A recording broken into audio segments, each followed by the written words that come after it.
welcome to the What the Shuck podcast. The goal of the What the Shuck podcast is to provide a platform to people of Kentucky and Appalachia that are using their skills and talents in some way to promote the really cool stuff that's going on in our region. And my next guests are Travis and Angela of the Moonshiners Ball. And we're really excited to have them on and join us for this newest segment of What the Shuck. We are fresh off of Pioneer Week, and we have lots of really incredible fall, end of summer, and fall festivals coming up. And they're going to fill us in on one of the most unique that are happening here in the state of Kentucky. So up next, Angela and Travis, thank you all for joining us. Hey, thanks for having us, Austin. Yeah, thank you. So thank you all for coming on. We actually tried to do this at a previous time, but didn't work out. So I'm really happy and thankful that you all allowed us to still do this. Fill us in a little bit on what it is to be doing the Moonshiners Ball and kind of what the influence was behind the start of this really incredible festival you all do. Okay. We started in 2014. Kickstarted it, actually. It was a Kickstarter. I think it was a $5,000 Kickstarter, and we pulled in like $7,000, so that was a huge success. It's such a tiny amount of what a festival budget actually should be, but it seemed like a huge amount of money at the time. The idea for the Moonshiners Ball came behind, well, it sprung from the band, the Blind Corn Liquor Pickers. So I'm the banjo player for the Blind Corn Liquor Pickers. We've been around for 20 plus years. Early on in the early days, we were a hard touring, hard recording band. We toured the West Coast, we played Floyd Fest, we played, festivals like Master Musicians and Appalachian Uprising. We're going for it, right? At one point in time, we're talking mid 2000s. So we came up with the Avid Brothers and Trampled by Turtles, bands like that. And so we did that. We recorded 4 records, but at some point we realized it occurred to all of us that we had become a local band, right? We'd had lineup transitions, years had passed, the big break hadn't come, and we were playing Al's Bar once a month to great crowds, but weren't really going out on the road much anymore. People's lives had changed. Some of us had kids. And the idea of the dream, of making it as a band, had faded. And so there was a moment in which I was sort of, having to come to Jesus about the fact that, why am I still doing this, right? The band that I thought at some point might replace my day job is not going to replace my day job. And now, it's fun to play, once a month, and I love my band members, but what's the point in continuing? And I realized that the reason that I wanted to keep doing it, the reason that it was worth continuing, is because of the people that would show up when we played. Mm-hmm. Right? We had a combination of friends and family and fan base that we built up over the years that would come out whenever we played, and that was the magic of it, more than anything else. So it was well, what about if we tried to parlay that into a festival? So it started there with the band and the people that were into the band, and so the Blind Corn Liquor Pickers became the host band for the Moonshiners Ball, and continue to be the host band for the Moonshiners Ball. This is our 9th year, and Blind Corn plays Friday at 9 p.m. And we play very few shows these days, so this is a big one for us. We work on the set throughout the year. Crafting a unique set for the Moonshiners Ball performance. We had the first one in 2014. The secondary mission of Moonshiners Ball, separate from the band itself, was something that's honestly a little bit antiquated now. I think it'll probably be funny for some of you to hear this, but I had the very strong feeling that Kentucky artists were, it was absolutely true that Kentucky artists were massively underappreciated in the state of Kentucky. So what I used to always say back then is that Kentucky eats its own. We had a self-respect issue as a state. It was a place where people thought that, and when I talk about people, I'm talking about organizers, promoters, venues, festival owners that operated in Kentucky didn't think anything about local talent. And it would be very difficult to get even an opening spot for like a national band at a club in Lexington or Louisville. And festivals had pretty broadly had the policy that local bands didn't get paid. So local bands were just seen as filler. And so, and it's part of how like festivals got by back then, is they wouldn't pay local talent. So we would go, Blind Corn would go to Wisconsin and like headline, this little festival, get $1,000. I remember once playing the Bluegrass Bash in Wisconsin. We were the Saturday night headliner. Trampled by Turtles was Friday night headliner. Like we got $1,000. Came back and and Terrapin Hill like said, no, you're playing for free at 3 a.m. We were like, no, we're not doing that. But so we, so really a lot of it was the idea and the original concept. And there's still, if you go on the Facebook page, you can still find like interviews from back then that I gave where it was like, we think that Kentucky talent hangs with anybody, anywhere. No doubt. And if you take Kentucky artists and you put them side by side with national artists, that you'll see that like Kentucky artists can hang and they can stand up and play with anybody, anywhere. We just don't, as a state, we just didn't get that then. So this is before, Chris Stapleton, broke out. This is before Sturgill Simpson broke out. Sturgill Simpson was, had just left for Nashville around that time. I think he was in the process of recording his first album. Before Tyler? Tyler Childers, like, I don't even know if he, at that point, when we first started, he was probably in Lexington just playing, like, local shows. So that's sort of, but yeah, way before he broke out. So really the mission was to lift up the scene, and we started paying a set amount per musician for local artists. That was the most anybody was doing at the time, and it became the standard. And it was the standard for a long time, and now it's actually only recently, like post-COVID, it's like we bumped it again, and it's now that standard of basically $100 an artist, right? It's $100 per you have a 7-piece band, you're getting $700 for a local musician. It's not enough anymore. But in 2014, it was like more than what anybody was getting. And so that's how Moonshiners Ball started. It started out pretty small. I would say we probably had somewhere around 250 to 300 people the first year. And Look at us now. Yeah. That's awesome.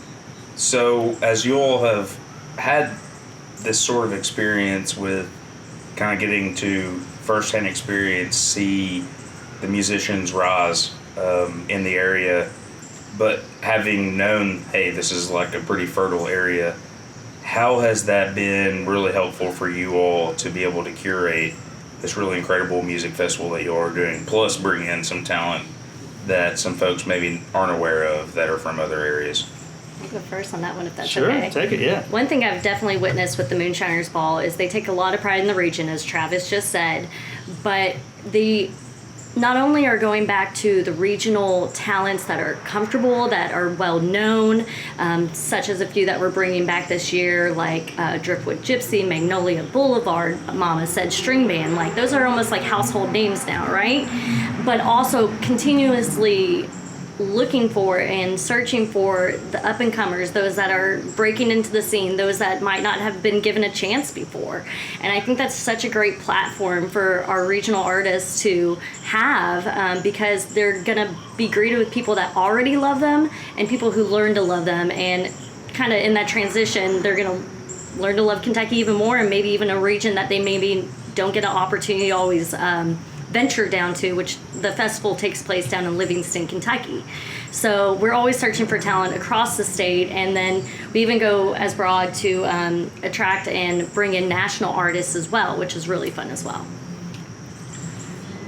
Yeah, and Moonshiners has our musical ethos is a little different than most of the other festivals, I think, in the state, which there are a lot of great festivals that have popped up that really specialize in the Appalachian sound, or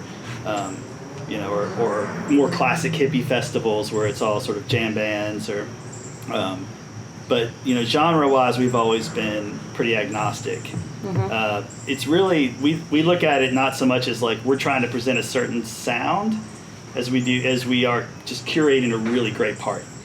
So it's like you want folk music is awesome. I love lyrics. I'm a the primary lyric writer in my band. I love poetry and listening and songwriters who can tell stories and make you think. But I don't want that at 9 o'clock at night, after I've been drinking beer all day, right? So I think there's a time and a place that fits the way the light falls on the mountains. And that's the way we try to curate the show. It's like, yeah, sure, 2 o'clock in the afternoon, like laying in a hammock, like listening to, an angelic voice or a sharp songwriter tell amazing stories. That's fantastic. But then at some point when it gets dark, we all need to be dancing. That's right. So we call it, folk by day, funk by night. That's what we call it for short because, during the day it's mostly folk Americana bluegrass. At night, it's, funk, jam, rock, blues, rock, weird stuff. Some horn sections. We get a little weird. It's fun. Weird. Yeah, I guess we're a little gonna dance. Weird. We're gonna make you dance even if you don't want to think you're a dancer. Yeah, it's gonna be live at night, and so that's and because of that, we really can't cover the whole state, right? So we can bring in an Appalachian songwriter in the morning and put him in a setting where everybody's gonna listen, and then we can book Houseplant or Hot Brown Smackdown from Louisville and bring them in, and they can keep the party raging all night. Yep. One thing we're doing that mixes us up a little bit is we've got some kind of a little bit of party going midday. We got some Jeremy Short and Driftwood Gypsy midday. Just kind of make sure you're paying attention. A little shredding of guitar in your face. Just get you going. Sleepy. Yeah, we go back to Space Funk. Appalachian Space Funk. That's right. Well said. And we go back and forth between 2 stages the whole weekend too. So the main stage is the classic festival setting with the big open lawn, all the vendors around the edges. So a set will happen there, and then the whole crowd moves down into the woods to what we call the forest stage, and down there are hammocks strung between the trees. It's all shady, and so you can go down there, and we tend to keep things a little quieter down there during the day, so it's a place where you can chill, meditate, recover if you need to. We went a little hard on Friday night. You can go down the river, take solace there. You can go down to the river. There's a little beach where you can hang out down on the river. You can go for a float if you want to. They rent kayaks. So, different atmospheres, different vibes at different times, lend themselves to different sounds, different kinds of artists. But a lot of thought goes into the flow of the schedule, and really, as Travis said before, kind of curating that schedule and that lineup to kind of flow with the day and be mindful of kind of where people might be at in their day. But it's fun, and we're going to kind of take you on an adventure a bit, which is wonderful in my opinion. And you learn that stuff as you go too, because I remember early on, I think it was year 3. So we booked Joan Shelley, and she was just kind of breaking out then, and I was so excited for her set. I mean, her set was amazing, but she was supposed to go on at 7, and we had some technical difficulties and ended up pushing the set back to 8 or 8:30, and then the band after that was a band called Darling Side, out of Boston, Massachusetts. They're these beautiful 4-part harmonies, absolutely just angelic sounding, cellos and fiddles and everything.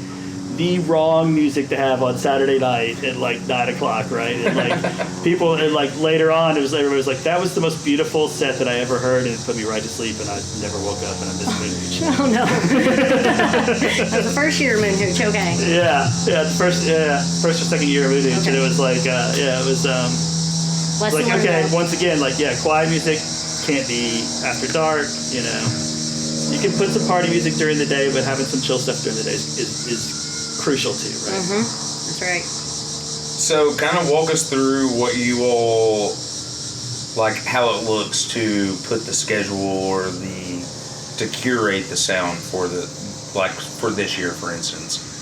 What did it look like when you all were putting the people together on the big board and saying, hey, here's what we want, here's what we want to do, and how we got to the final lineup that you all have? I want to hear your take on this. What's it like on the music committee? It's kind of wild. No, so we have part of our board is part of the music committee. So not everyone on the board is part of the music committee. And so we are constantly researching, diving in. It's as I kind of joked about before, a labor of love with this festival, including the music selection. We just don't stop because it's just fun.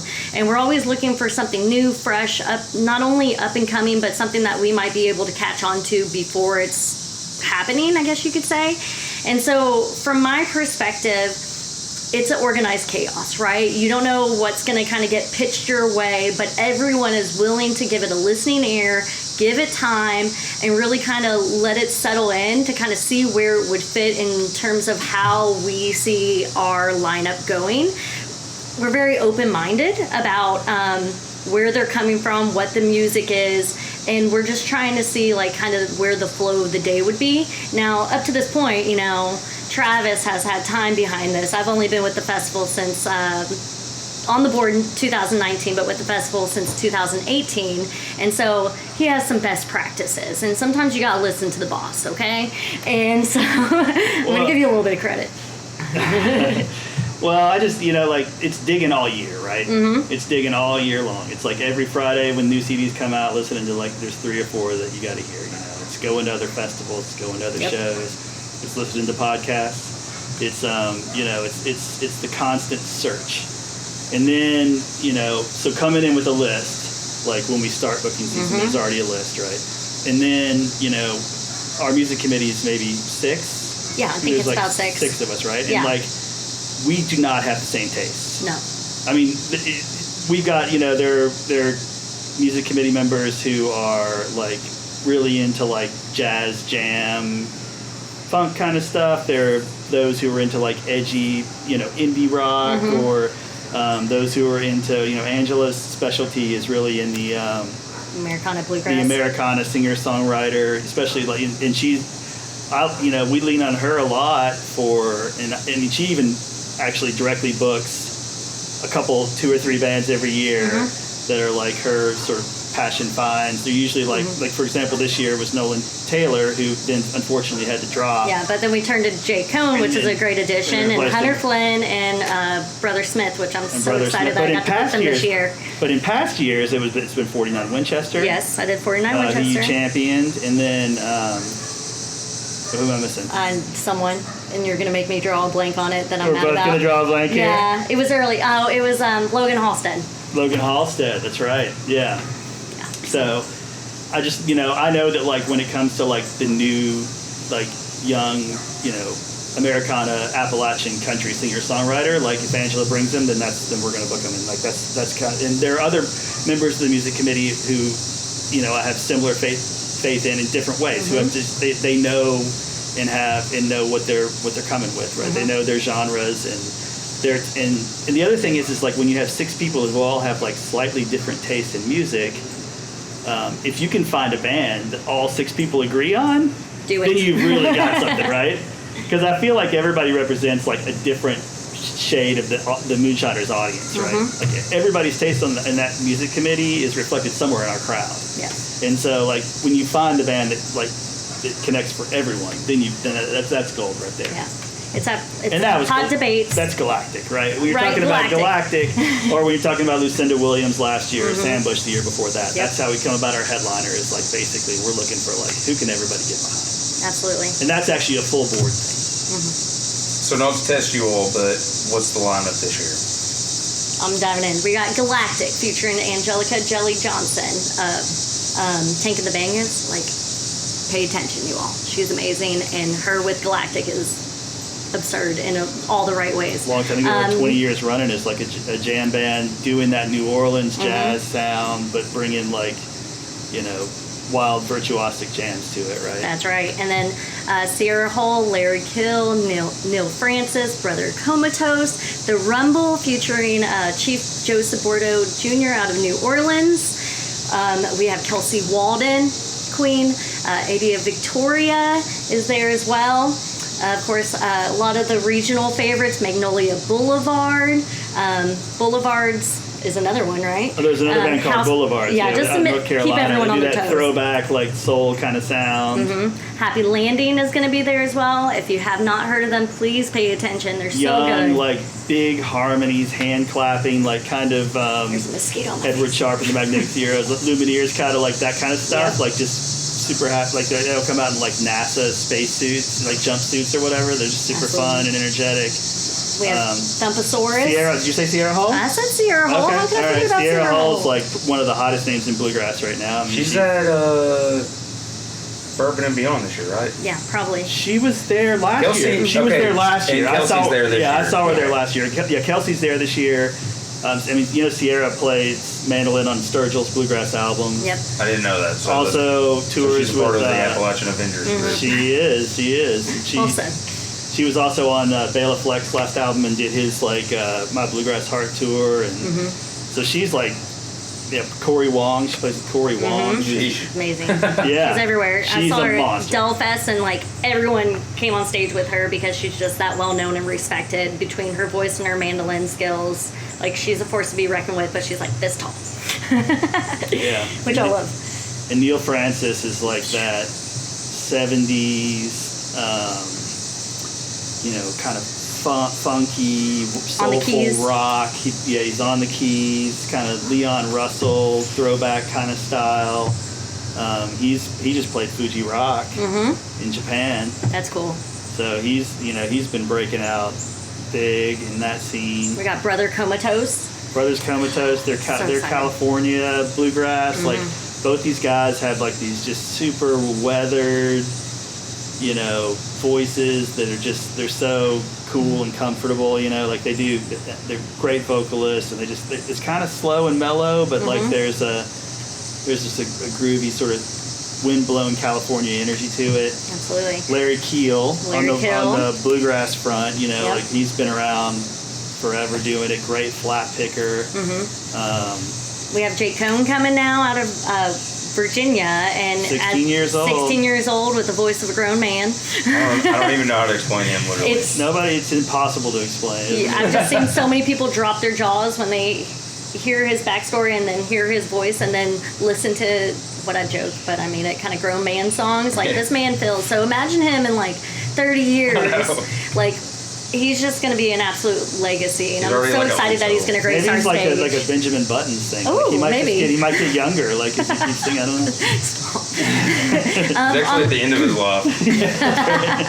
Y'all are wrong. Anyways, on the regional front, I mentioned Driftwood. We have Jeremy Short. We also have Magnolia Boulevard. This is probably 3 years at least for Magnolia Boulevard, and maybe 4. I think we're at 4. They didn't play last year, but we've definitely had them at least 3 times. So they're great. They're definitely a festival favorite. We have Hunter Flynn out of Somerset. If you haven't paid attention to him, please do.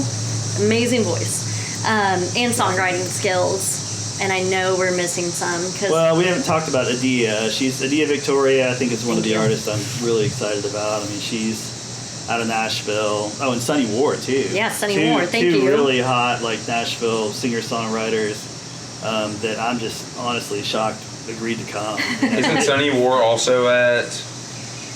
Yeah. Bourbon Blonde, Bourbon and Beyond. I think she is at Bourbon and Beyond as well, yeah. They stole that idea from us. Just want to point that out. they're always just watching our lineups. Well, Moonshine could be Bourbon. That's right. So... Which side are you on, man? That's great. So, yeah, I saw her at Newport Folk Festival actually last year. Oh. Victoria. We have Good Morning Bedlam coming back and Hot Brown Smackdown. Thursday is so much fun. So Thursday kicks off the festival, and we open up the gates at 3 p.m. on Thursday to all the campers.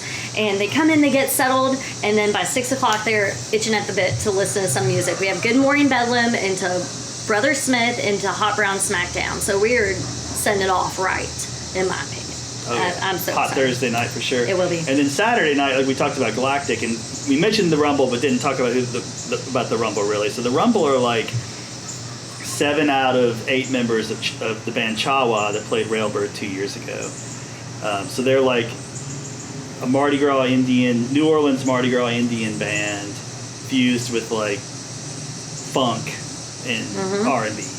They're fun. It's gonna be so They fun. are a straight up party, and the lead singer has a full blown Mardi Gras Indian headdress. It has to weigh at least 40 pounds. At least.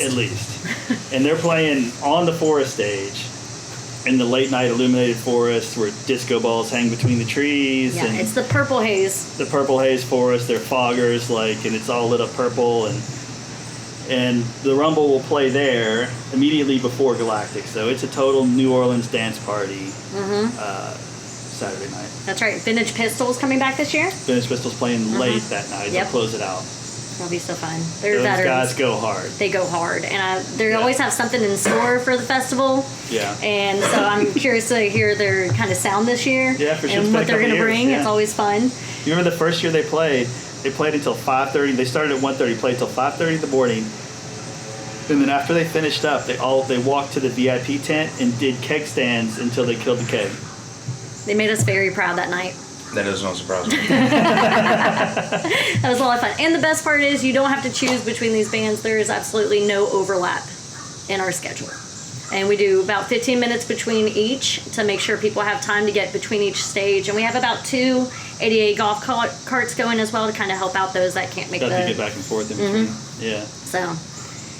Yeah, it'd be nice to get more bands in, but like the overlap, it's just such a bummer to have to like choose between bands. That we're not doing that to we don't everyone. feel like don't we're do it to big me. enough to do that, so we want every band to get the full crowd. Right? Yeah, and it's an Yeah, hour I and can't do it to you. hour and 15 minute set per band with no overlap, which is not too shabby. I don't know many places that provide even an hour, so that's awesome. They were giving an hour and 15. Yeah, Hour and a half for the headliners. hour and a half for the headliners. Thank you.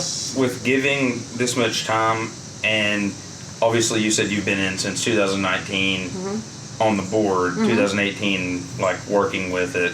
You've been in since the start, Travis. Kind of fill us in on like some of your favorite memories and like what people should expect for the vibe of what's going to be going on at Moonshiners Ball. You want to start or you want me? Who's speaking last? It's your turn. Go ahead. Okay, sure. I'll go. In terms of vibe, it's very intimate setting. It's a well-spaced venue that we have the privilege of filling with quite a few people, but there's still a lot of room for camping, car camping, for standing and dancing in front of the stage, but also sitting if you'd like. The way it's spread out and kind of the logistics of it is very comfortable in my opinion. And it also allows for a very intimate setting. So you have a chance. If you want to get up to the front, you can. You can totally do it. Everyone around you is friend, family. If they're not, they will be by the end of the weekend.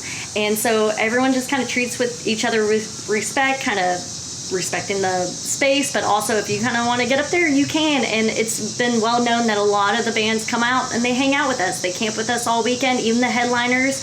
2021, after we had to cancel 2020, Sam Bush was out hanging out with us. Watched Magnolia Boulevard and like talked to people and hung out. It was awesome. It was amazing. And so it's very intimate, personable, and we take a lot of pride in respecting the land, where we're at, but respecting each other as well. And that's always been really special about this venue as well as the festival itself. And so I love being a part of it. To me, we've talked a little bit about how the vibe changes through the day with the music and the different settings that we provide and everything. But to me, like ultimately, like if you're going to ask like what makes the vibe at Moonshiners, like it's the crowd. And I really think we work really hard to book these bands and to make the party as amazing as possible. But I still think the crowd is the best thing about Moonshiners Ball. Yep. It's really different. It's a unique crowd. It's not the crowd you see at every festival you go to, and that's something. It's because it's grown very organically. Right? It started with a certain group of people, and then everyone, and by word of mouth, it's grown. It hasn't grown exponentially like something like a lot of big festivals do, where a huge act plays and everyone wants to go see the huge act, and so it's like this sort of semi-random mix of people that you see at like bigger festivals. It's like everyone here is kind of connected to each other, but at the same time they're all completely wide open and consider everybody there to be part of the family, or and so if they don't know you, they're very open to and interested in getting to know you. And I really truly feel like it's a festival where if you come out for the first time, you will leave by the end feeling like you knew everybody who was there. Yep. And the people who come tend to come back. We sell more than half of our tickets before we even announce the lineup. Yeah. It's just regulars who trust it and who know, and we have a lot of people who come and buy tickets and tell me all the time, like, we don't even want to know. We don't do any research into who the bands are that are playing Moonshiners Ball. We don't want to know until we get there. Yep. Like, we like to show up and just be surprised at what, unfolds. They trust the journey. They trust the journey, and they just know, anyways, that whatever it is, they're going to have a good time out there. And and so, yeah, it's the crowd. It's a very, very kind, collection of people of all walks of life who come out, and there are a lot of them who don't go to any other music festivals. And this is like their one and only festival. We have people traveling from Alaska, and then we get that's people. been consistent. Then we get people. Out of the country. Every year. They come from Alaska every year. I remember walking up on like a cooler kind of left to the side. It was like, this is free. I can't take this home to Alaska with me. And I was like, okay, if you insist, There's like this group of like Berea alum. I would say they're like mid to late 20s. And they come every year to Moonshiners. There's 8 to 10 of them. And they're from all over the country. Awesome. And they went to Berea, but I'm like, who just bought a ticket from Boston? And it's been, they're all like connected. Saw this group of like college friends who just reunite every year. And then they continue to spread the word, and it continues to kind of grow year after year in a very organic, healthy way, which is fun. Yeah, I mean, don't get me wrong. Sometimes, like, I wish there was a little more than just organic growth. There's some years where I'm like, well, what does it take to sell a ticket? But the end effect of it having been organic and never having had that just massive swell of people is that, like, the quality of the crowd is just amazing. It is amazing. And the way the venue is, it's very friendly to all walks of life. So we definitely have like an average kind of mid-age, but we attract a lot of people with family because 17 and under are free. Kids 17 and under are free. We like kids better than adults. Kids get free. Adults yeah, like get come on, guys. Yeah. And it's right next to the river. You have that kind of forest escape. There's a lot of shade. There's a lot of flat ground for camping, but then you still get to enjoy the kind of rolling hills and the mountains around you as well. So the terrain is very friendly to the festival and also all walks of life. And there are lots of kids activities. Like we run a kids tent all weekend. With workshops. Cool stuff. I mean, there's like a kids disco. There are like instrument building workshops. We have all kinds of cool kids. We made tie-dye shirts last year. Yeah. So like you can come out with your kids. I mean, I know that there's some stuff that like you may or may not be comfortable. Some people are comfortable with bringing their kids to music festivals. Some people aren't. Right. I mean, let's face it. There's nothing terrible going on at Moonshiners Ball, but there's some moonshine. There's some hippie activities. That happen. Wilding out. It's fine. So you got to be a little bit comfortable with that. But if you are, then like it really is like a far more wholesome place than you would think when you hear the name. Yeah. And it's called Moonshiners Ball, so if that's not enough writing on the wall, you're good. As long as you can get past the name, you're fine. That's right. Exactly. Well, where can people find where to buy tickets, information that they maybe are unaware of, and stuff like that for Moonshiners Ball for 2023? Absolutely. So the festival takes place October 12th through the 15th in Livingston, Kentucky, which is just exit 49 off of I-75 South. That's just a few exits away from Renfro Valley, Kentucky Music Hall of Fame. They're great neighbors to us. You can buy tickets online at themoonshinersball.com. We're also on Instagram and Facebook. You can message us. It's usually Travis or I answering you, so you get to talk to real people and not bots. So please let us know if you have any specific questions. Our website's very friendly to a couple of like frequently asked questions. You usually can find things on there, but once again, we're real people behind the scenes, so reach out if you need us. We offer weekend passes, which do include Thursday through Sunday with tent camping. Yeah. We have a few car camping passes left. So if you like to sleep in your car or next to your car and you prefer to have it inside festival grounds, you do need that car camping pass.